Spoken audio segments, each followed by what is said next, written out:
Good morning. I thought I would talk a little bit about what we look for when we're evaluating expensive cigars and talking about bringing them into the humidor.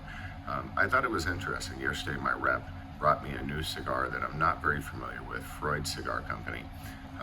Don't know much about them. Heard the name a couple times at the trade show, but didn't really know what they were about or what price point they were going to play at. He brought me one of their new limited editions, and he told me it was a 40 some odd dollar cigar, and I was a little surprised. So I thought as I get into this cigar, I'd talk a little bit about what I would expect out of a cigar at that price.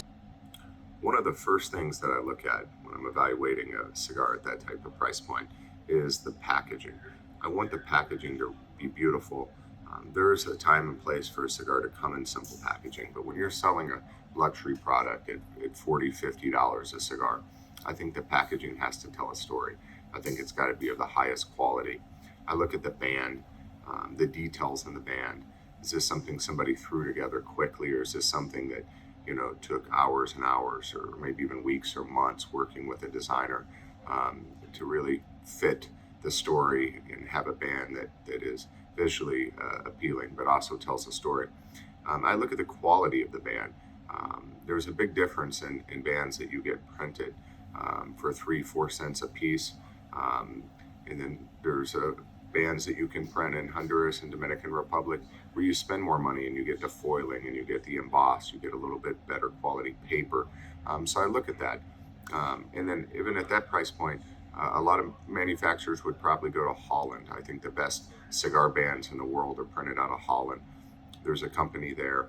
They do beautiful wine labels. They do beautiful cigar labels. But the best golds, the best pop of color, the best details come out of Holland. So at a cigar at that price point, I would expect it to have the best band, the best box. Everything be aligned perfectly. When you see the cigars, they should present well in the box. And then I look at the wrapper. What does the wrapper look like to me? Is it a quality wrapper? I think it really needs to be sexy. There's times where I just care about the product and don't care about all those things.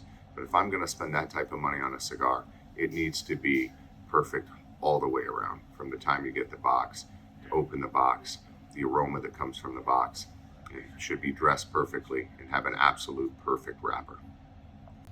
I think it should go without being said, but construction, of course. I think any cigar that you pay a premium price tag for, and when I say a premium price tag, I'm not even talking about 40, 50, 80, $100. Any cigar that you pay, $9, $10, $12, $15 for should have impeccable construction. The draw should be perfect. Your burn line should be really nice and even, especially if you're smoking indoors and you don't have any other factors playing a role in how that cigar is burning. And then I don't know if we've ever talked about kind of the cone effect on a cigar. When a cigar is built or properly built, they should put the thinner tobaccos around the outside and the thicker tobaccos down the middle. So when you ash your cigar, I always tell people just to rest the cigar in the ashtray, let the ash fall off on its own. And if that ash falls off, and it falls off in one side and not the other, the thicker tobaccos are probably to one side or the other. In a perfect world, the thicker tobaccos will be in the middle, and you'll notice the ash will fall off around that thicker tobacco, creating what we call a cone.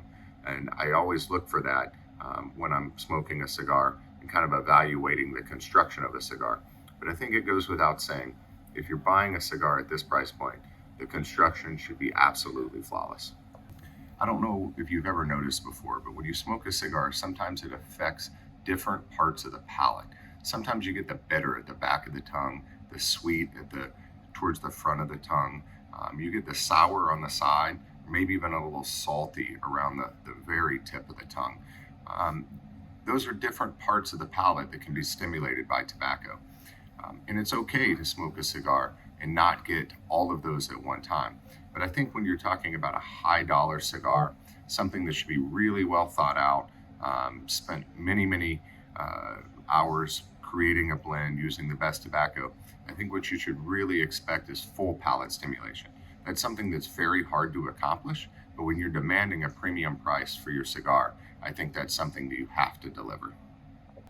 The last thing that I look for is, does a cigar tell a story? Does it transition well? I talk a lot about transitions. There's plenty of cigars in the humidor that I can pick up, not think about. I know they're going to be enjoyable, but they don't really take me, through a journey. And when I'm smoking something really premium, I want the cigar to start one way. I want it to have a little personality. I want it to change, and I want to finish and almost feel like you're smoking a different cigar than you were when you started. I think a perfect example of that is the Davidoff Royal. I feel like when you smoke a Davidoff Royal, the first third, the second third, and third third are almost completely different smoking experiences. Doesn't mean that it has to get stronger or has to get milder, but I should start picking up new flavors. I should notice things that I didn't notice earlier in the cigar, and those things should all play well together, creating a really exciting, balanced cigar blend.